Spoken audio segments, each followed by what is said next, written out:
سرکار غوث پاک رضی اللہ تعالیٰ کی جو تصنیفات ہیں جی اس میں آپ کی جو تصنیفات ہیں، جو آپ کے دست مبارک کی لکھی ہوئی تصنیف ہے، وہ تو غنیت الطالبین، اچھا ماشاءاللہ مشہور غنیت الطالبین مشہور ہے.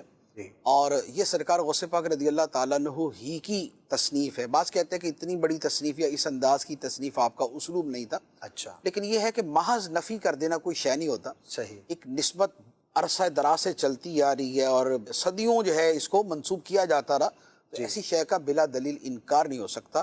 اعلیٰ حضرت علی الرحمہ نے یہی بیان فرمایا. سبحان اللہ. اچھا، پھر اس کے اندر جو بیان ہے وہ بیان بھی وہ ہے کہ جو عقائد اہل سنت اور اس کے ساتھ جو علم ظاہر و باطن اور جو ایک خالص صاحب علم کا انداز ہوتا ہے وہ اس کے اندر وہ نظر آتا ہے. صحیح ماشاءاللہ. جس کے اندر وہ بھی ہے کہ آپ رجب کے روزے رکھے، شعبان کے فضائل، رمضان کے فضائل، یعنی کہ وہ جو مستحبات اور فضائل کی نوافل اور ان چیزوں کے اندر وہ بھی ہیں. لیکن اس کے اندر عقیدے کا بیان بھی ایسا شاندار ہے کہ کیا تفصیل کے ساتھ بیان کیا، اور اہل سنت کا حق پر ہونا اور جنتی ہونا اور یہ سب اس میں بیان کیا گیا. ماشاءاللہ. تو ایک تو غنیت الطالبین شریف، سبحان اللہ. سبحان اللہ. دوسری جو آپ کی بہت معروف کتاب ہے وہ ہے الفتح الربانی. الفتح الربانی. الفتح الربانی جو ہے یہ اصل میں جو آپ کی تقاریر تھیں، جو آپ کے وعظ تھے، جی ان مواعظ کا مجموعہ ہے. یعنی کسی اور نے تحریر کی. کسی اور نے اس کو نقل فرمایا. تو وہ جو آپ مجالس کے اندر وعظ کرتے تھے تو یہ اس کے لمبے لمبے ٹکڑے ہیں، چھوٹے چھوٹے نہیں ہیں، کافی بڑے بڑے. ماشاءاللہ. اور وہ جو اسلوب اور انداز ہے ان کتابوں کا، الفتح الربانی کا ایک اور نام ہے میرے ذہن سے نکل گیا، وہ ایسا ہے کہ جیسے کسی کو جھنجھوڑ کے اللہ اکبر. بالکل ہلا دیا جاتا ہے نا، کہ جب تک تو یہ نہیں کرے گا یہ نہیں ہوگا تیرے ساتھ، صحیح. اگر تجھے یہ چاہیے تو یہ کرنا پڑے گا.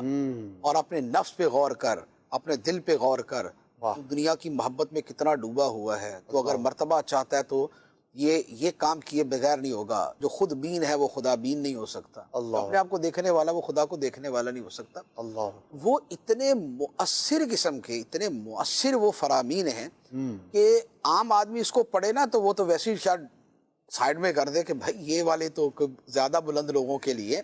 اچھا. لیکن جو راہ ولایت کا مسافر ہو، جسے سالک طریقت کہا جاتا ہے، اور جو روحانیت کی دنیا میں کچھ سیکھنا چاہتا ہو، اگر وہ اس کو پڑھے اور یہ سمجھ کے پڑھے کہ سرکار غوث پاک مجھے ہی کہہ رہے ہیں، اللہ اکبر. مجھے ہی فرما رہے ہیں، کیا بات ہے. تو پھر یوں سمجھ لیں کہ یہ روزانہ کی کلاس ہے اس کی نا. تو ریکمینڈ کریں گے آپ عوام کے لیے بھی، ہمارے دیکھنے والوں میں ایک عوام پڑھے. دیکھیں بزرگوں کی طرح منسوب چیزیں جو ہے اور بزرگوں کی لکھی ہوئی اور ان کے جو فرامین ہوتے ہیں وہ ویسے ہی پڑھنے چاہیے، اور شوق سے محبت سے جہاں پڑھنے مشکل ہو چاہیے. کسی عالم سے رابطہ کر لیں. ہاں، اب جہاں سمجھنا ہے. اور عالم کو مشکل ہو تو وہ بھی کسی اور عالم سے رابطہ کر لے، کیونکہ اس میں چیزیں تو خیر ایسی ہی ہیں. صحیح ہے اور جی. باقی یہ ہے کہ اس کی بہت ساری چیزیں ایسی ہیں بہرحال کہ جو سمجھ بھی آتی ہیں اور بڑی مؤثر بھی ہیں، دل پہ اثر کرنے والی. صحیح.